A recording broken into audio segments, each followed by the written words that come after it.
ماجد قدس اللہ تعالیٰ سرہ سے ہی سنا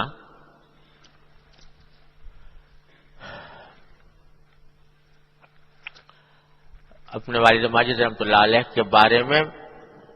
یہ جملہ میں نے براہ راست نہیں سنا تھا، لیکن ایک حضرت والد صاحب رحمۃ اللہ علیہ کے بہت ہی قریبی معتقدین میں سے تھے، ہیں اب بھی ہیں الحمدللہ، ان کے واسطے سے سنا کہ ایک مرتبہ بڑے شدید تکلیف میں مبتلا تھے اور ایسی سخت بیماری میں تھے کہ معالجین یہ کہتے تھے کہ انہی کا حوصلہ ہے کہ اس کو برداشت کر رہے ہیں، اتنی شدید تکلیف میں تھے۔ تو اس موقع پر ایک مرتبہ یہ نکلا، یا اللہ مجھ پر فضل فرما، یا اللہ مجھ پر فضل فرما، یہ جملہ منہ سے نکلا۔ پھر مان فرمایا کہ یہ میں نے کیا کہہ دیا کہ اللہ مجھ پر فضل فرما۔ اس کا مطلب تو یہ ہوا کہ گویا اس وقت مجھ پر فضل نہیں ہو رہا جو میں مانگ رہا ہوں کہ فضل، حالانکہ اللہ تعالیٰ کا فضل تو ہر وقت، اللہ تعالیٰ کی نعمتوں میں تو ہر وقت ہیں ہم، اور یہ حقیقت تکلیف بھی اللہ تعالیٰ کی طرف سے جو آتی ہے وہ بھی ایک نعمت ہی ہے، لیکن ہم کمزور ہیں، اس واسطے اس کا تحمل نہیں کر پا رہے ہیں، تو پھر الفاظ بدل کر دعا یوں کی کہ یا اللہ اس بیماری کی نعمت کو عافیت کی نعمت سے تبدیل فرما دیجیے، اس بیماری کی نعمت کو عافیت کی نعمت سے تبدیل فرما دیجیے۔ یعنی ہے تو حقیقت میں یہ بیماری بھی نعمت، کیونکہ اللہ تبارک و تعالیٰ کسی مومن کو جو بیماری عطا فرماتے ہیں یا تکلیف عطا فرماتے ہیں تو وہ بھی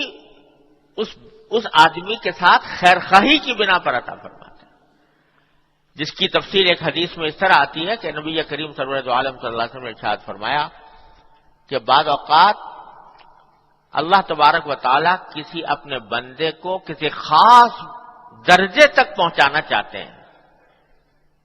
آخرت کے کسی اعلیٰ درجے تک پہنچانا چاہتے ہیں، لیکن اس کے اعمال اس درجے کے مطابق نہیں ہوتے، تو اللہ تعالیٰ بعض اوقات اس کے اوپر کوئی آزمائش ڈال دیتے ہیں، اس کے جسم کے اندر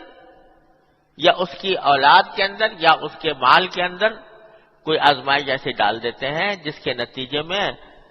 وہ تکلیف میں آتا ہے، اور اس تکلیف پر اللہ تعالیٰ اس کو صبر بھی عطا فرماتے ہیں، اس کے نتیجے میں جو درجات میں کمی رہ گئی تھی اعمال کی وجہ سے، درجات میں جو کمی رہ گئی تھی وہ اس سے کہیں اوپر تک پہنچ جاتا ہے۔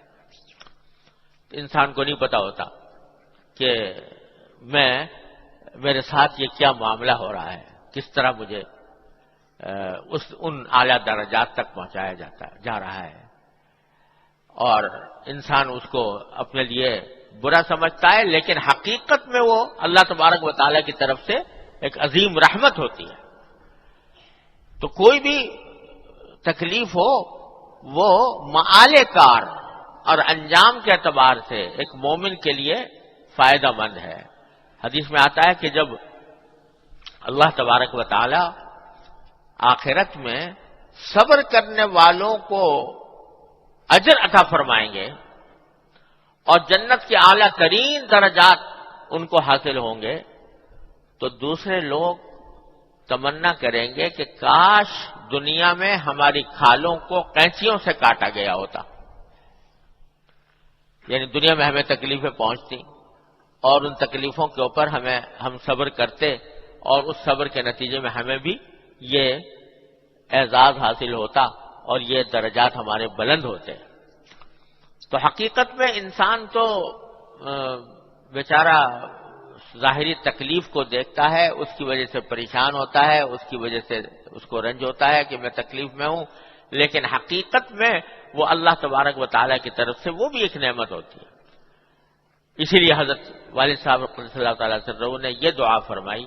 کہ یا اللہ اس بیماری کی نعمت کو عافیت کی نعمت سے تبدیل فرما دیجئے۔ کیوں کہ ہے تو یہ بھی نعمت، لیکن چونکہ ہم کمزور ہیں، ضعیف ہیں، ناتوان ہیں، اور اس نعمت کا تحمل نہیں کر پا رہے، اس واسطے اے اللہ اس کو عافیت کی نعمت سے تبدیل فرما دیجیے۔ تو جب تک کوئی تکلیف ہے تو چاہے اس کا کہ جتنی دعا مانگو اس کو زائل کرنے کی تدبیر بھی کرو، علاج بھی کرو، اچھے سے اچھا علاج بھی کرو، اور اللہ تعالیٰ سے خوب اس کو دور ہونے کی دعا بھی مانگو، لیکن ساتھ ہی یہ بات بھی ذہن نشین رہنی چاہیے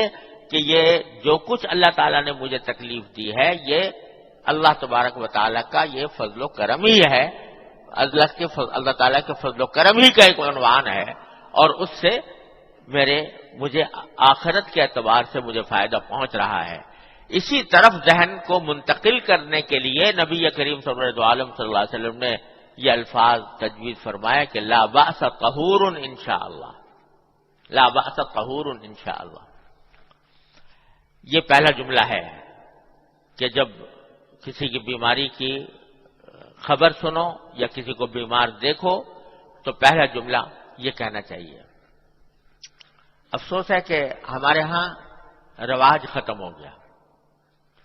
اس سنت پر عمل کرنے کا رواج ختم ہو گیا، یعنی بیمار کرسی کے لیے جب جائیں گے تو اس سے حالات بھی پوچھیں گے، اس سے پوچھیں گے کس کا علاج ہو رہا ہے، کتنا فائدہ ہوا کتنا نہیں ہوا وغیرہ وغیرہ، لیکن جو مسنون الفاظ ہیں وہ کہنے کا رواج نہیں رہا ہمارے معاشرے میں، اور مختصر سا جملہ ہے، کوئی اتنا لمبا چوڑا جملہ نہیں ہے جس کو یاد کرنے میں دشواری ہو۔ لا بأس طہور انشاءاللہ، انشاءاللہ تو ہر آدمی جانتا ہے، تو دو ہی لفظ رہ گئے، لا باس اور طہور، لا باس طہور انشاءاللہ۔ تو یہ جب آپ اس نیت سے کہو گے کہ نبی کریم صلی اللہ علیہ وسلم عیادت کے وقت میں یہ جملہ فرمایا کرتے تھے، تو اس جملے کا کہنے کا ثواب، اس نیت سے کہنے کا ثواب اور زیادہ ملے گا۔ اگر یہ جملہ نہیں کہو گے تب بھی عیادت کا ثواب تو انشاءاللہ ملے گا اگر نیت صحیح ہے تو، لیکن یہ جملہ بھی کہہ دو گے لا باس طہور انشاءاللہ تو دوسرا ثواب نبی کریم سرور عالم صلی اللہ علیہ وسلم کی سنت پر عمل کرنے کا ہوا کہ حضور کی سنت کی تعمیل میں یہ تھا، اور ساتھ میں اس میں ایک دعا بھی ہے، دعا پنہا ہے اس میں، اور اس دعا کے